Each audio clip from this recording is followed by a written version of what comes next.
All right, back to Tennessee now. Tomorrow at noon, the 113th Tennessee General Assembly will officially gavel into session.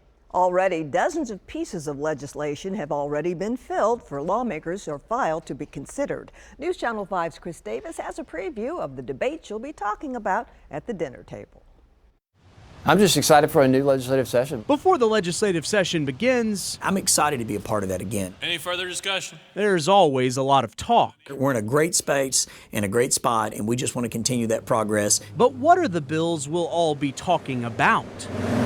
My families in Cane Ridge and Antioch are sitting on I-24 for 2 to 3 hours a day just to get to and from their job. Leaders on both sides of the aisle agree we have a traffic problem in Nashville. Where they differ is how to fix it. But if you want to guarantee to go 55 miles an hour into work, and to see a show, and to go to a game, whatever, then you could use a choice lane. Republican lawmakers and Tennessee Governor Bill Lee are proposing choice lanes in major cities. Essentially, a private company would run certain lanes on the interstate where drivers would pay for the opportunity to get around traffic. Not only is it great for the folks that choose to pay to use the choice lane, but for those of us that don't, and that'll probably be me, it actually alleviates traffic off of those roads. So it speeds up both ways to get into whatever major city that you're headed to. But Representative John Ray Clemens says it's quite literally highway robbery. Handing over a state roadway or a third of an interstate to a private company and allow them to profit off of Tennesseans' inconvenience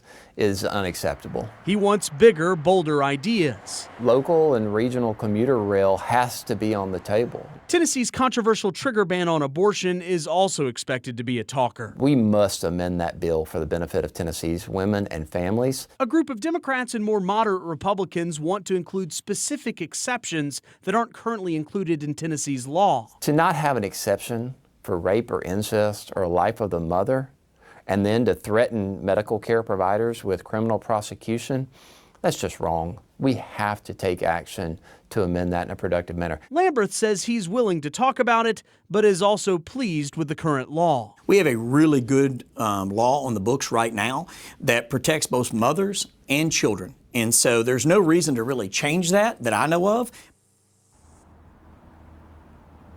Here are two other pieces of legislation on our radar. One has to do with banning certain types of transgender surgeries in Tennessee. The other has to do with what's called the third grade retention law, which means third graders can't pass on to fourth grade in Tennessee without passing certain tests that can prove their reading comprehension. Rory and Vicki.